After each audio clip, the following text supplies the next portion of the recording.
Hello everyone, Naked Trevor here, back with a review for House of the Dragon, Episode 3. And holy shit, what an awesome episode. This shit is just picking up wonderfully. I am really enjoying it. I gotta say, I'm pleasantly surprised. I'm happy to see that they actually have a commitment to characters, quality of writing as far as, not so meta as what we get nowadays, with all the winks and nods at the cameras style of writing. You don't have that here, and they could have easily done that. Also, the production quality, the sets, holy shit, the costumes are awesome. You can just really see the attention to detail. And they're just taking their time and using the budget wisely. So, that being said, first impressions, initial take is that awesome, fantastic. I loved it. I'm going to go through a bit of the scenes of the episode and just give you my thoughts on what happens. So it opens with the crab feeder, the war in the Narrow Sea. Crab feeder feeding a man to his crabs, nailing him to a spike. Mr. Krabs is a pretty nasty dude. Damon shows up with his dragon and just begins to lay waste to everyone on this shore. We see that they were burning another one of the sea snake's ships. It doesn't look like the war is going too well. And the man that was being spiked was cursing Mr. Krabs and telling him that the House Valerian and praising his prince that was coming to save him as the dragon stomps his life out. Pretty gruesome. Anyway, Damon wants to call out Mr. Krabs, but he won't. He runs back into the caves, and then we get the gist of what's been happening over this course of the war. Is that the dragons are pretty much ineffective trying to take these guys out when they retreat back into their caves. We get back to Westeros, and they give a pretty good transition of time. We see, remember last episode, they announced the king was going to wed Alicent Hightower. We found out this episode he's got a 2-year-old son with another on the way. It's the name day of said 2-year-old son. So it's a great way of showing that time has passed. I don't know. I thought it was fine. I think most shows aren't as tactful in conveying a time jump. And this is pretty straightforward and easy. It made sense. So the fight with Mr. Krabs isn't going well. The people on the King's Council is telling them that they gotta send help. We see that the princess is pretty much checked out. She's hanging out in the Godswood, making a bard repeat the same song of Nymeria over and over again, which is interesting. I wonder what they're exactly getting at with that, but whatever. Move on. Alicent and Rhaenyra, we see a bit of a power struggle between the two of them, which is the central conflict going forward. The heir apparent to the role versus the queen, who's now been wed to the king. And whose word do we follow, right? So anyway, the new queen, who is the former friend at this point of the princess, is asking her to come along to the name day hunt. They're gonna go out on a big family hunt for the celebration of the newborn son's 2nd birthday, right?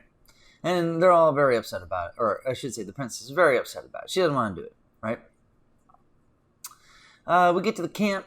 And we see a scene where the princess walks up on the gossipy bitches talking about what's going on in the world of Westeros and such, telling that the king should be taking care of this war in the Narrow Sea. And we get a little bit more of Rhaenyra's character, asking Queen Alicent, one of the fat bitches eating cake. What is your contribution? Eating cake? It was good. Fun stuff. Anyway, more happens at the camp. We get a bit of courtship from one of the Lannisters hitting on the princess, as one would expect from someone who is so arrogant and self-righteous, right? She gets very upset about this and goes to her dad, accusing him of wanting to pawn her off, more or less, for the highest bidder.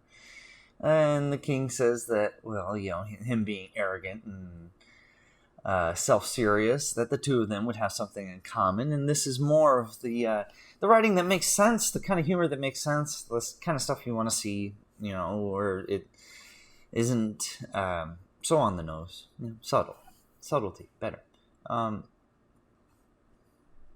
So then they get interrupted by the hand saying that there was a white stag spotted on the hunt.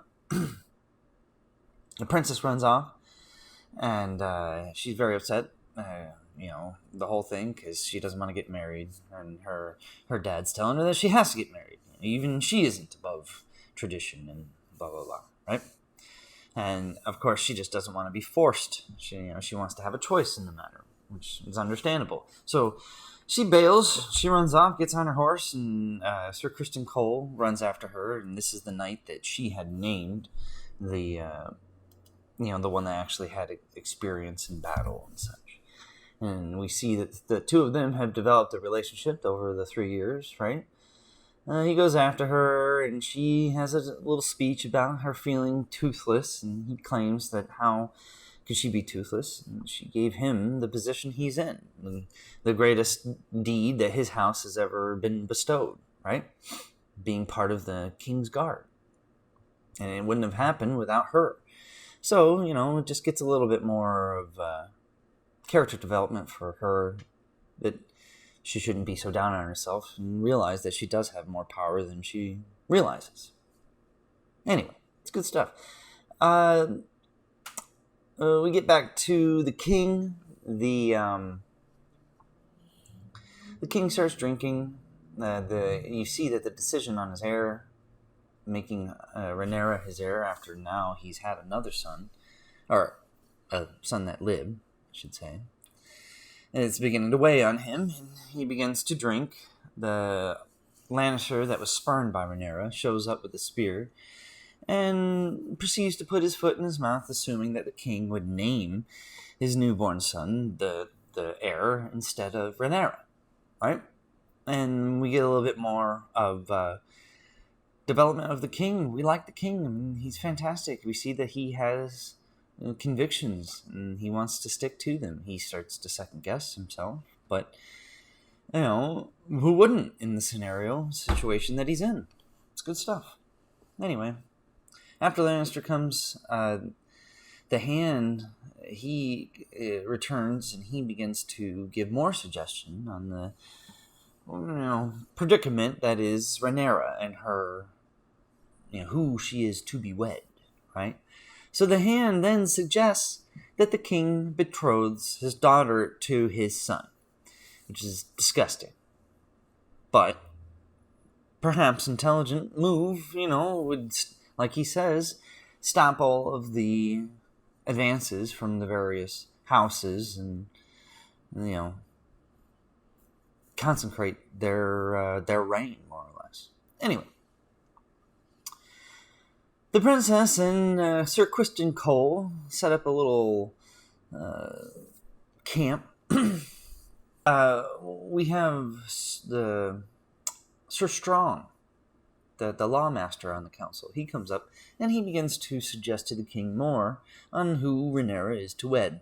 The king jokingly asks if it's his own son, if he wants to have his heir become the new king. And he says no, it should be the son of the sea snake, which is also a great idea, and honestly the one that they should see through, because this again would mend the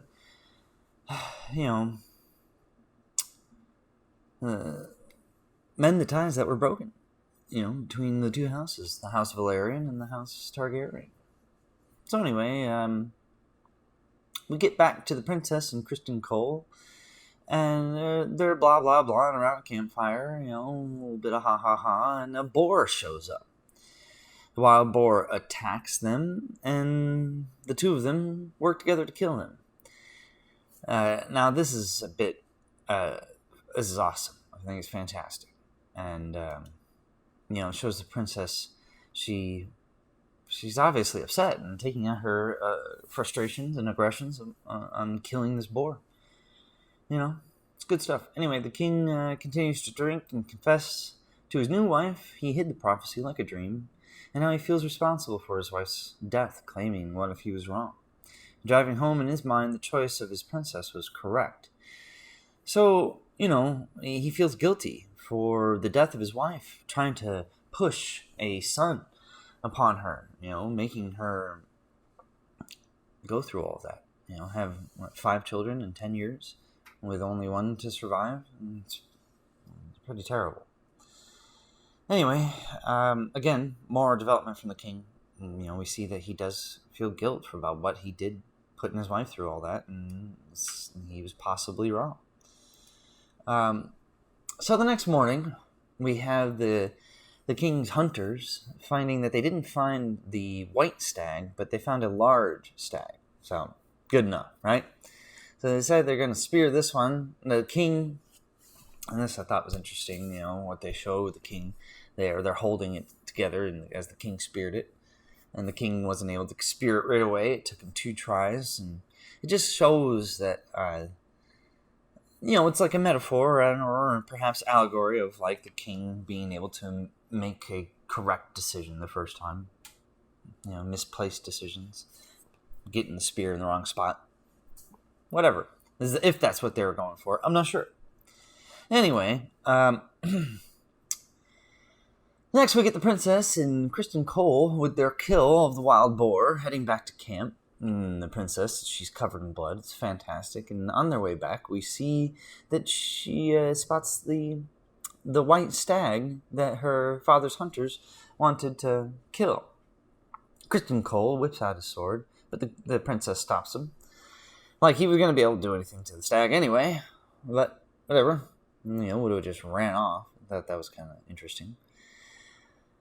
But she stops him, don't kill the stag, right? Another good little bit of development from the princess sparing the stag, right? Let's see, what else we got? Next, we have the princess coming back to camp, covered in blood. Absolute badass. I love this. Because no matter what, the optics look like she went out and hunted a boar down. Whether or not that anyone tells the story, whichever way, the story will get out that way, that she fled on camp, pursued by Criston Cole, and they both came back with a boar. Like, it's fantastic, right? She went out and hunted a boar down by herself, single-handedly. Well, whoever, no one needs to know that Criston Cole helped or killed the boar, whatever. Doesn't matter if they do or don't know. I love this. Anyway. So, we get a little bit of the Hand and his daughter discussing his grandson becoming king and telling her to convince the king that Aegon will be the next king. Guide the king to reason, for he will never find it himself. And again, we see just how manipulative the Hand is. This whole business with his daughter and the king, I think, was all orchestrated by him because his daughter wasn't old enough to really make the decisions, when he was forcing. Like, she had no decision on it. And we kind of saw that already when he was telling her, are you going to go see the king? And she says, if you wish me to. Yeah, go see him. Yeah, it's gross. Anyway. The king, next we have Alicent going to the king to discuss Rhaenyra. But she, more than likely, was looking to discuss, their son and being there and not where this conversation goes and whom Rhaenyra is to wed, which is what they talk about briefly before they bring up the conversation of the war in the Narrow Sea. The exchange between the two of them is excellent because you get to see the king again, being flawed and being that he doesn't have all the answers and open-minded to his people around him to help him. And she helps him see the reason to send help to his brother because he doesn't want to see his brother die. And like she says to him, is it better for the realm that Mr. Krabs thrives or is vanquished? And the obvious answer is that he is vanquished because the dude's bad news, right? Anyway. The princess says that she's been trying to help. She doesn't want to wed, all these people. Swearing, we get the next scene, the king and the princess, and they're talking about who she is to wed. And that, he's just been trying to help her this whole time, right? And that, she doesn't want to fight, she doesn't want to lose her position, that kind of stuff, right?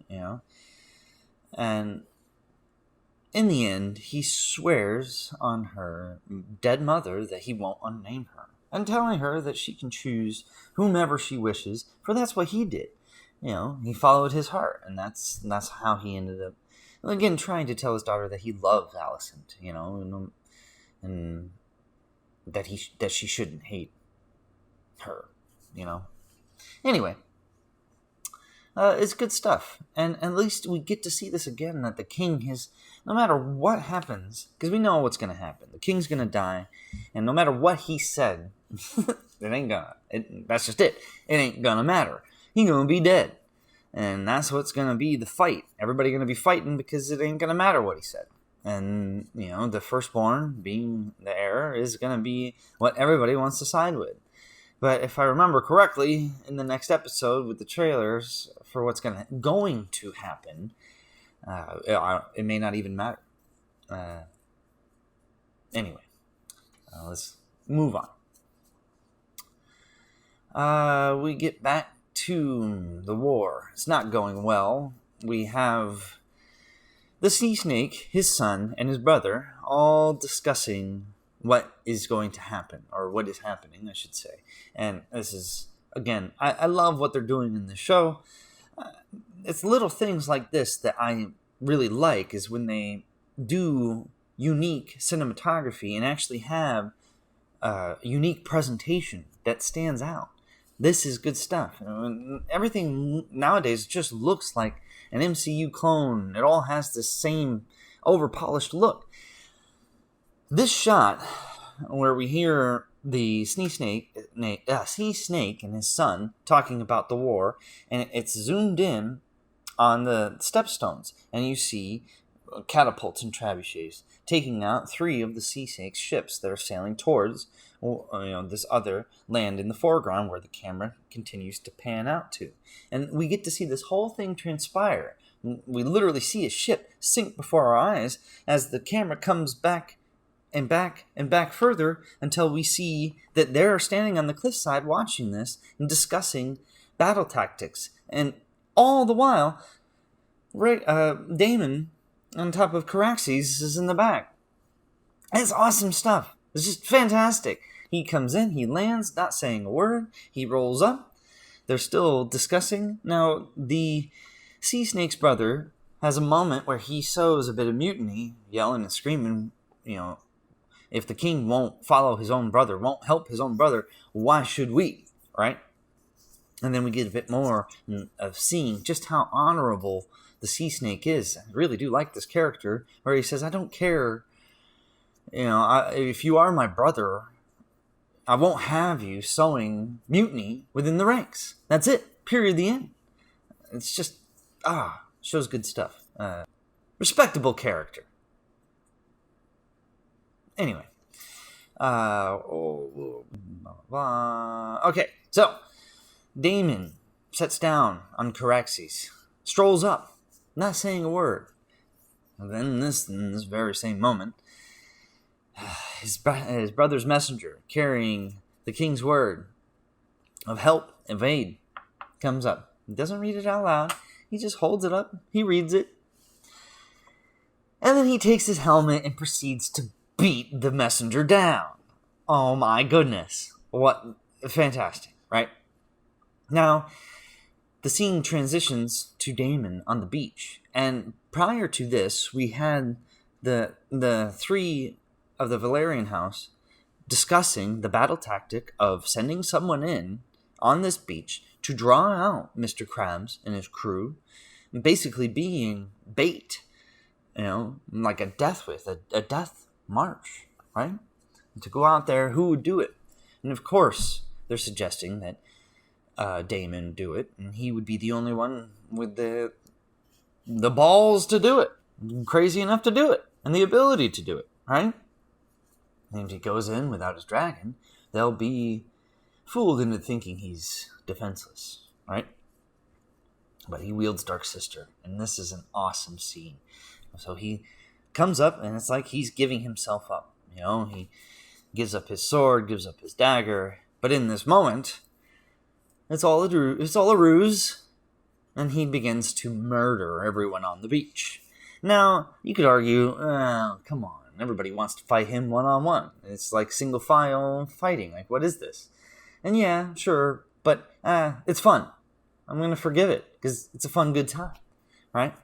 Anyway, as the scene goes on, we see Daemon just laying waste with Dark Sister, tearing up the hordes of Mr. Krabs, and Mr. Krabs, from his cave, signaling more and more to go out until Daemon does get hit eventually, because, rightfully so. He's being bombarded with arrows. He's fighting off hordes of men at the same time. So you would think he would get hit. But we see, armor doing its work. And he finds his way to shelter as Mr. Krabs sends out more and more hordes to take him out. He is surrounded. Then suddenly, what is it? The son of the sea snake, I forget his name, shows up on Dragonback and saves the day. It's fantastic. I think the Sea Smoke is the dragon's name.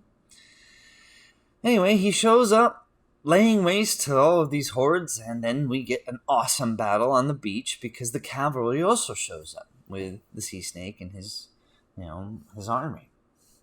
And it's an awesome scene, awesome fight scene on the beach. Dragon tearing. This is what we're here for. We got a medieval battle, right? Authentic medieval battle with fantasy dragons laying waste. It's just awesome. Awesome to see. Anyway, Daemon chases the Crab King, Mr. Krabs, into the cave, and we don't get to see it, which I was really hoping we would, the actual fight between the two of them. But nonetheless, it's badass, okay? Because he chases him into the cave, and he comes back out with just his torso, literally just carrying his torso, like the man's been severed in half at the chest. And Daemon comes walking out just covered in mud and blood. It's just awesome. It's just what an awesome way to end the episode. So again, fantastic. I loved this episode. We had great character development. We had an awesome battle, medieval battle scenes with dragon scenes. We get to see Daemon just being badass at the beginning on the back of Caraxes. Just awesome stuff. Again, this is what all of the fans were hoping to see, and they're delivering so far. If they keep it up, holy shit, fantastic. Anyway, if you guys made it through the whole video, I appreciate you hanging out and listening to me rant. And thanks for watching. Have a good day.